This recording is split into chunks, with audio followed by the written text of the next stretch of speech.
Échelle des êtres organiques. La ligne divine de la vie. Kardec explique que tous les êtres organiques, du plus simple au plus complexe, appartiennent à la même grande chaîne de la vie. Cette échelle ne se compose pas de marches séparées, mais de transitions douces où chaque espèce se relie à la suivante par des liens de ressemblance et de continuité.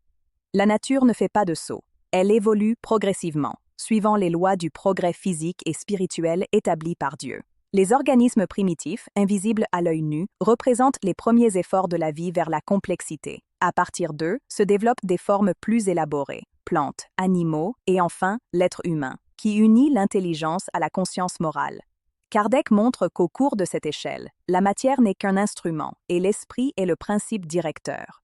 La vie est un courant unique qui s'élève continuellement de l'inconscience à la raison et de la raison à la sagesse. La biologie moderne confirme cette continuité à travers la génétique comparée.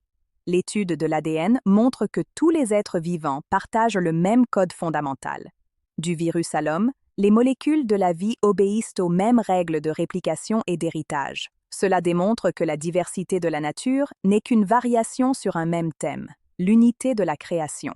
Kardec anticipe cette idée en affirmant que tout s'enchaîne dans la nature, depuis l'atome jusqu'à l'archange.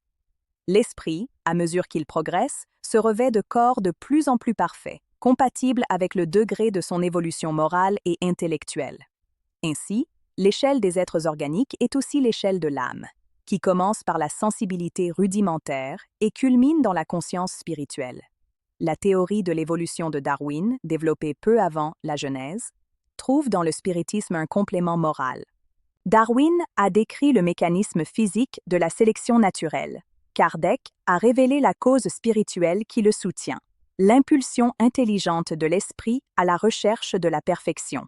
La vie n'est pas le produit du hasard, mais de la volonté divine qui agit à travers les lois de la nature. La biologie quantique apporte un regard nouveau sur cette harmonie.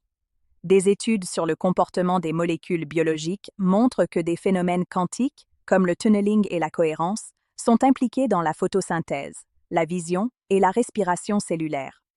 Ces processus, extrêmement précis, indiquent qu'il existe un ordre subtil guidant le fonctionnement de la vie depuis ses niveaux les plus microscopiques. C'est l'intelligence divine présente dans chaque vibration de la matière vivante. Dans le règne végétal, la vie se manifeste par la croissance et la reproduction. Dans le règne animal, par le mouvement et la sensation. Chez l'homme, par la réflexion et la moralité. Chaque étape ajoute une nouvelle fonction, sans détruire la précédente.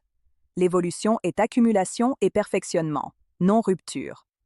L'esprit, au cours de ses incarnations, traverse ces phases, s'éduquant à travers les formes, jusqu'à maîtriser complètement la matière et s'exprimer en plénitude.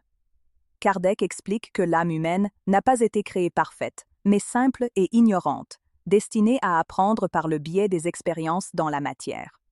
Ainsi, l'échelle des êtres organiques est le théâtre de l'éducation divine de l'âme, où chaque espèce joue un rôle sacré dans le processus de création. Le ver qui remue la terre, la fleur qui purifie l'air, l'homme qui pense et aime, tous sont des opérateurs du même plan universel. L'astrobiologie élargit cette vision, montrant que la vie se répète probablement sur différents mondes sous des formes variées, adaptées à chaque environnement. Dans tout le cosmos, la même loi de l'ascension gouverne, des éléments à l'esprit, de l'inconscience à la lumière. Chaque planète est un chapitre de cette épopée cosmique de la vie. Ainsi, l'échelle des êtres organiques révèle l'ordre et la continuité du plan divin. Il n'y a pas de séparation entre science et spiritualité, entre l'atome et l'ange, entre l'instinct et la raison. Tout est mouvement, tout est progrès, tout est Dieu en manifestation. Si cette réflexion vous a apporté compréhension et révérence pour la vie, partagez-la. Car comprendre l'échelle des êtres organiques, c'est percevoir que nous faisons partie d'une même vie universelle, la symphonie infinie de l'esprit évoluant vers Dieu.